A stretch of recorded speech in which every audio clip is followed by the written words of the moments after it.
Hello दोस्तों, नमस्कार। ओमी technical YouTube channel के माध्यम से समस्त ईपीएस 95 पेंशनर्स भाई बंधु हमारे नए वीडियो में आप सबका स्वागत है।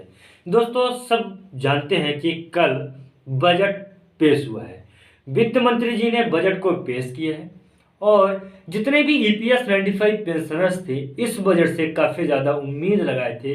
काफ़ी ज़्यादा मतलब कि ये था कि ईपीएस 95 पेंशनर्स की जो पेंशन में बढ़ोतरी होनी है 7,500 रुपये, वह इस बजट में उसको रखा जाएगा, उन्हें न्याय मिलेगा। आपको मैं बता दूं आपके जानकारी के न मालूम कितने ज्ञापन वित्त मंत्री जी को सौंपे गए। साथ ही साथ में जो भी नेता मंत्री मिनिस्टर थे उन्हें भी ज्ञापन सौंपे गए कि इस वित्त में इस बजट में ईपीएस 95 पेंशनर्स के लिए भी रियायत बरती जाए, उनके लिए भी उनके कॉलम को भी जोड़ा जाए और ईपीएस 95 पेंशनर्स को भी बढ़ी हुई पेंशन की राशि मिले। मतलब इस प्रकार से बना था, लेकिन बजट पेश हुआ और बजट में ईपीएस 95 पेंशनर्स के हाथ रिक्त निकले। ईपीएस 95 पेंशनर्स को इस बजट में भी जितना उम्मीद था कुछ नहीं मिला उसके मुकाबले। अब फिर भी मैं आपको बता दूं कि पेंशनर्स के लिए जो बजट पेश हुआ है उसमें क्या क्या हुआ है, क्या क्या नहीं हुआ है, इन सारी की सारी बातों पे आज हम जानेंगे इस नए वीडियो में। तो फिलहाल मैं आपको बता दूं कि पेंशनर्स के लिए 4,000 करोड़ रुपए, जो एक बहुत बड़ी अमाउंट होता है, बहुत बड़ा पैसा है।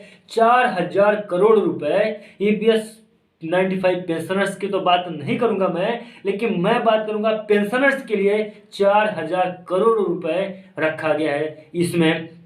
और आगे की बात क्या है, एनपीएस के ऊपर बात हुआ है इस बजट में, एनपीएस के ऊपर बात हुआ है। अगर हम बात करें ईपीएस 95 पेंशन, तो ईपीएस 95 पेंशन के ऊपर कोई बात नहीं हुआ है, कुछ भी जीरो बात नहीं हुआ। अब आप ये बोलेंगे कि जो 4,000 करोड़ की मैं बात कर रहा हूं, पेंशनर्स के फायदे की बात हो रही है, 4,000 करोड़ की बात मैं कर रहा हूं, वह 4,000 करोड़ पेंशनर्स को किस प्रकार से फायदा दिलाएंगे।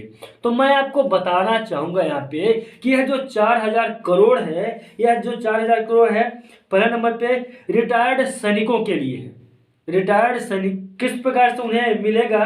देखिए, जो पहला इसके पिछले वाला जो बजट आया था उस बजट में सैनिक को 1.19 लाख करोड़ बजट आया था, लेकिन इस बार का जो बजट आया है 1.15 लाख करोड़, यानी 4,000 करोड़ का फायदा 26 लाख सैनिक, जो सैनिक हैं, रिटायर्ड कर्मचारी हैं सैनिक, वह 26 लाख सैनिक हैं, उनके लिए फायदा है।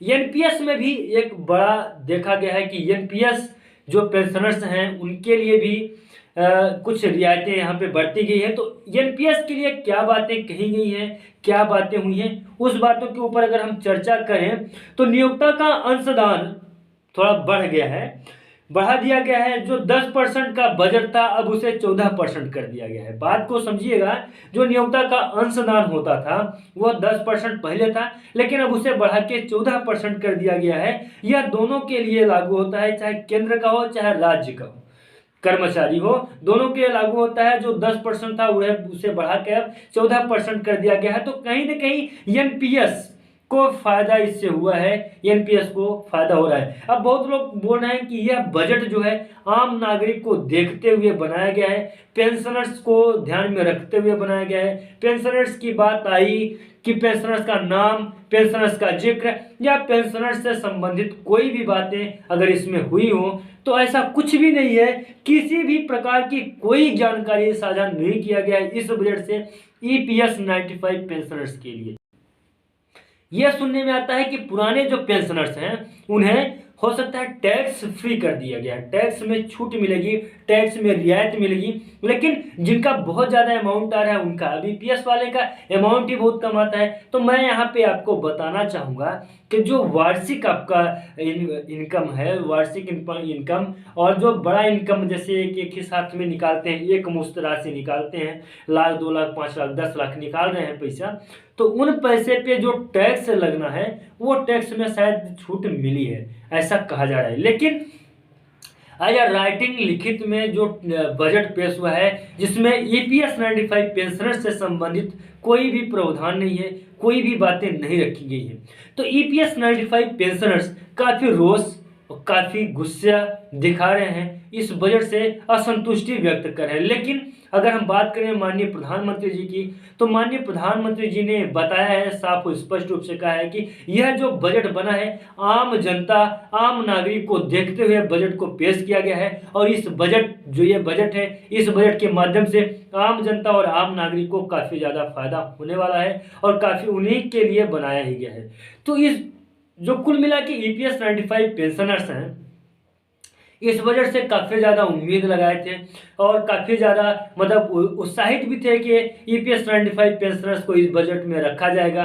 एनएससी के टीम के द्वारा भी ईपीएस 95 पेंशनर्स के लिए इस बजट से काफ़ी ज़्यादा उम्मीद थी और ईपीएस 95 पेंशनर्स के लिए एनएससी की टीम ने भी वित्त मंत्री जी को एक नहीं बल्कि कई सारे ज्ञापन दिए थे कि ईपीएस 95 पेंशनर्स को ध्यान में रखते हुए बजट बनाए ताकि ईपीएस 95 पेंशनर्स को भी इसका लाभ मिले। लेकिन अगर बात करें बहरहाल ईपीएस 95 पेंशन की, तो ईपीएस 95 पेंशन के हाथ अभी भी रिक्त ही हैं।